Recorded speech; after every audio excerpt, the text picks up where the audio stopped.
Hello hello hello to all my cuties, welcome back to Bioblossom education with Sonali. आज हम discuss करने वाले हैं एक बहुत ही important short note which is incomplete dominance.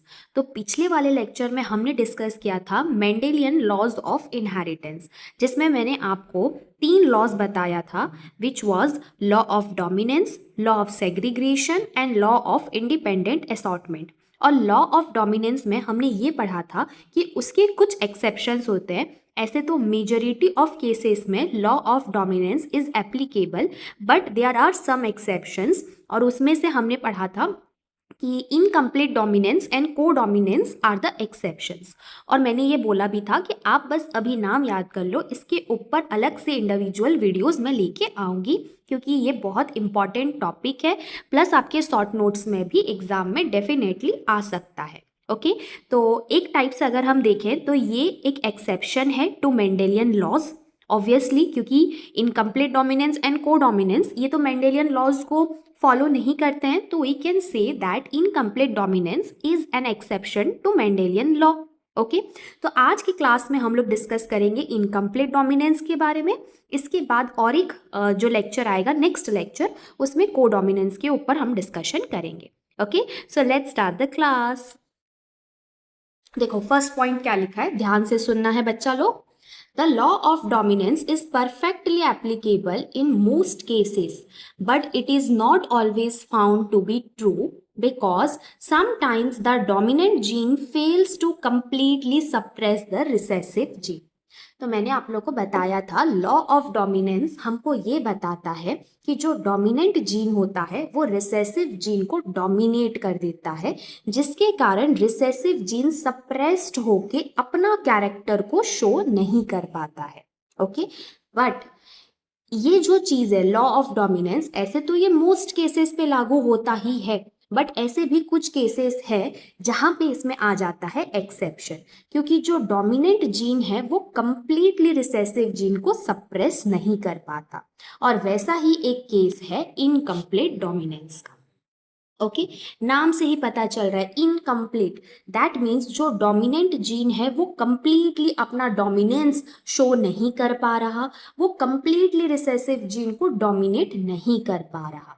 समझ आ रहा है आप लोग को? इसका ये मतलब नहीं है कि रिसेसिव जीन खुद को एक्सप्रेस करने लगेगा, नहीं, रिसेसिव जीन तो बिल्कुल खुद को एक्सप्रेस नहीं कर रहा, बट जो डोमिनेंट जीन को अपने आप को एक्सप्रेस करना था वो भी अपने आप को कंप्लीटली एक्सप्रेस नहीं कर पा रहा है। तो वो फेनोमेनन को हम बोलते हैं इनकम्प्लीट डोमिनेंस। ठीक है, it is an inheritance in which heterozygous offspring shows intermediate character between two parental characteristics. इसका ये मतलब है कि हमने पढ़ा था जो F1 जेनरेशन में हमको ऑफस्प्रिंग मिलता है वो हेटेरोजाइगस वाला ऑफस्प्रिंग रहता है, क्योंकि उसके पास दोनों कैरेक्टर्स रहते हैं, दोनों एलील रहते हैं, डोमिनेंट एलील भी रहते हैं, रिसेसिव एलील भी रहते हैं। बट डोमिनेंट एलील क्योंकि डोमिनेंट है तो वो खुद को एक्सप्रेस कर देता है और उसी का कैरेक्टर हमको F1 जेनरेशन में देखने को मिल जाता है।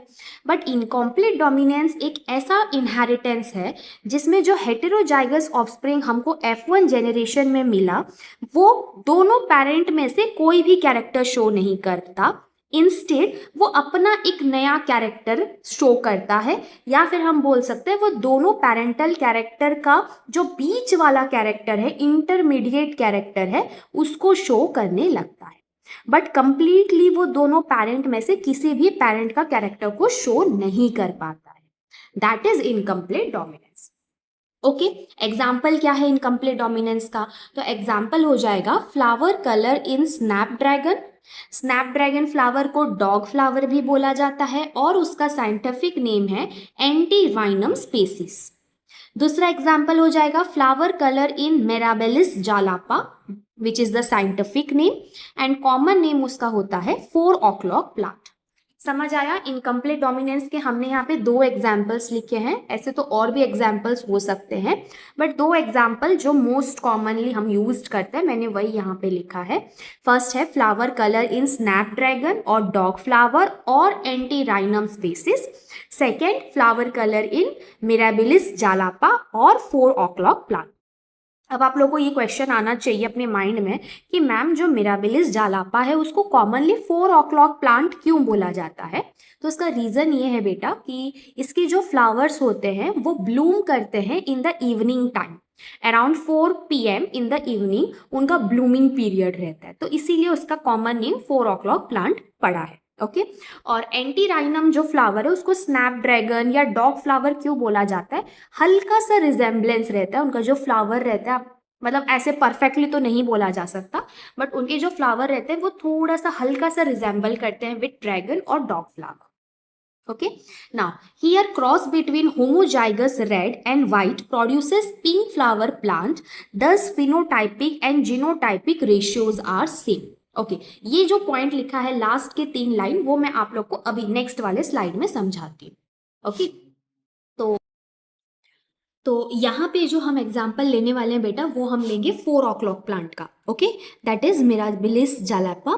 सेम आप लोग का स्नैपड्रैगन में भी वैसा ही होता है, बट आप एक एग्जाम्पल लेके लिखो, that is more than sufficient. Okay तो जैसा हमने मोनोहाइब्रिड क्रॉस पढ़ा था सेम हमको वहाँ यहाँ पे भी वैसा ही क्रॉसिंग करना है। हमने लिया है फर्स्ट पेरेंट्स, और पेरेंट्स हमेशा कैसे होते हैं बेटा, प्योर लाइन वेराइटी या प्योर ब्रीडिंग वेराइटीज पेरेंट्स हम लेते हैं फॉर क्रॉस पॉलिनेशन और हाइब्रिडाइजेशन एक्सपेरिमेंट। तो यहाँ हमने लिया है रेड फ्लावर वाला प्लांट एंड देन हमने लिया है वाइट फ्लावर वाला प्लांट। तो अब इन दोनों कैरेक्टर्स में से डोमिनेंट कौन सा है बेटा, रेड वाला है, तो उस हिसाब से इसका जीनोटाइप क्या हो जाएगा, कैपिटल आर, और व्हाइट वाला का हो जाएगा स्मॉल आर। अब कोई भी बच्चा ये बात नहीं बोलेगा कि व्हाइट फ्लावर के लिए हमको WW लेना है। अगर अभी आप ये चीज़ बोल रहे हो इट मीन्स अभी तक आप लोग जेनेटिक्स का बेसिक भी नहीं समझ पाए हो, क्योंकि ये चीज़ मैंने पहले वाले ही लेक्चर्स में क्लियरली आप लोग को समझाया था कि दोनों पैरेंटल ट्रेट में से जो भी डोमिनेंट वाला एलील होता है उसी का ही हम लोग फर्स्ट कैपिटल लेटर यूज करते हैं टू रिप्रेजेंट डोमिनेंट कैरेक्टर, और उसी का ही लोअर केस लेटर हम लोग यूज करते हैं to represent the recessive. Okay then parents में से गैमेट बन रहा है बेटा, रेड वाले से कैपिटल आर बन गया, व्हाइट वाले से स्मॉल आर बन गया। उसके बाद हम लोग ने क्रॉसिंग करवाया and we got F1 generation, but in F1 generation result तो वही आया कैपिटल आर स्मॉल आर, यानी हेटेरोजाइगट कंडीशन हमको देखने को मिला, बट यहाँ पे जो फिनोटाइप आया that is pink colour. Normally हम जो मोनोहाइब्रिड क्रॉस पढ़े थे उसमें हमने क्या देखा था कि जो F1 जेनरेशन होता है जो कि हेटेरोजाइगस कंडीशन वाला बनता है, उसमें हमको जो भी हमारा हेटेरोजाइगट फॉर्म हो रहा है दो उसमें दोनों dominant and recessive alleles present रहते हैं, बट डोमिनेंट एलील ही खुद को एक्सप्रेस कर पाता है and as a result dominant allele का ही फिनोटाइप हमको F1 जेनरेशन में देखने को मिलता है।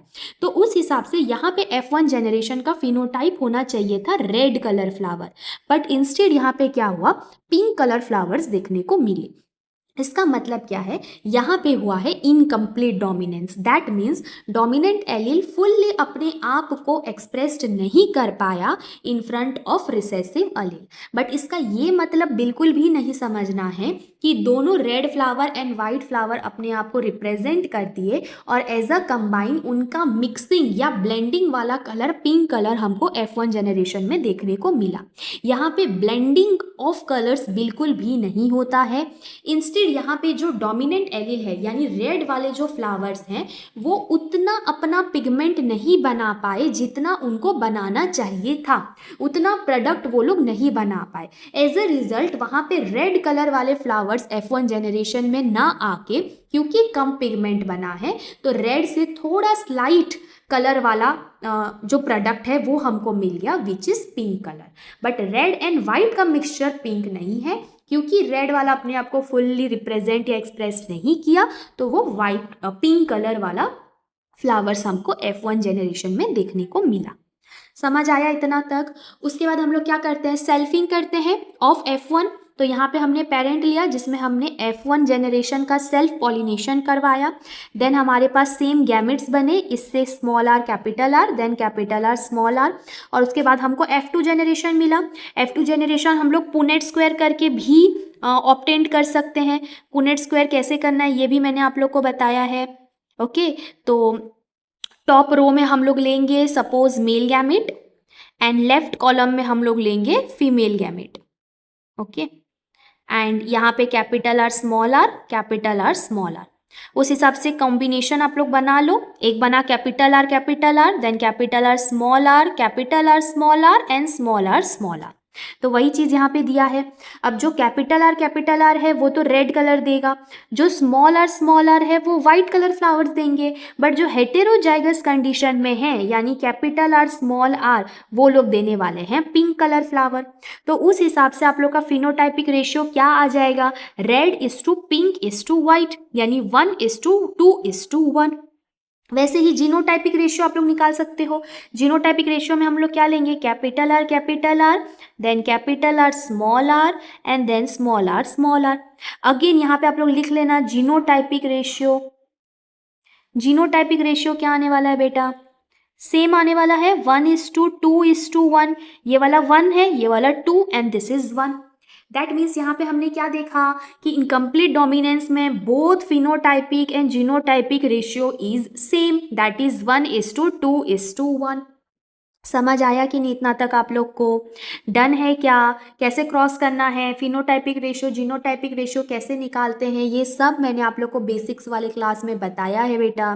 नहीं देखा है वीडियो अभी तक तो कोई बात नहीं, जाके एक बार देख लीजिए ताकि चीज़ें अच्छे से समझ आए। डन इतना तक? यहाँ पे लिखा था कि यहाँ पे जब हम homozygous red and homozygous white को क्रॉस करेंगे तो हमको F1 जनरेशन में पिंक कलर के फ्लावर मिलेंगे, और इसी तरह से इनका जो फिनोटाइपिक और जीनोटाइपिक रेशियो है वो सेम हो जाएगा। ठीक है, तो यहाँ पे आप लोग फिर हेडिंग दोगे एग्जाम्पल ऑफ इनकम्प्लीट डोमिनेंस। आप लोग लिख देना example of incomplete dominance. 4 o'clock plant हम लिए हैं। Here the pure varieties bear red and white flowers. On crossing this two for F1 plants appear with neither red nor white flowers but all the plants appear with pink flower। ये चीज मैं आप लोग को समझा चुकी हूँ। इन that way when this F1 plants were interbreed, मतलब जब हम लोग इनका फिर इंटरब्रीडिंग करवाते हैं, सेल्फ पॉलिनेशन करवाते हैं, red, pink and white flowers appear in F2 in the ratio 1:2:1। That means 1 red, 2 pink and 1 white. समझ आ गया? उसके बाद आप लोग को ये क्रॉसिंग करके दिखाना है बेटा, और उसके बाद आप लोग फिनोटाइपिक रेशियो लिखोगे, उसके नीचे जीनोटाइपिक रेशियो लिखना है जैसे मैंने लिखा था। और एक बार लिख देती हूँ यहाँ पे, वही चीज़ आप लोग मेंशन करोगे कॉपी में अपने। और उसके बाद देखो लास्ट लाइन एक लिखा हुआ है, in that way it is known as partial inheritance और इनकम्प्लीट डोमिनेंस। तो इनकम्प्लीट डोमिनेंस क्यों बोल रहे हैं ये तो आप लोग को अभी तक समझ आ ही गया है। पार्शियल इनहेरिटेंस क्यों बोल रहे हैं, क्योंकि यहाँ पे जो डोमिनेंट एलील है जो कि हमारा कैपिटल आर है, वो अपने आप को फुल्ली एक्सप्रेस नहीं कर पाया, इंस्टेड पार्शियली एक्सप्रेस्ड किया, जिस हिसाब से कम प्रोडक्ट बना, कम पिगमेंट बना, एंड F1 जनरेशन में हमको पिंक कलर वाले फ्लावर्स देखने को मिले। समझ आया इतना तक आप लोग को?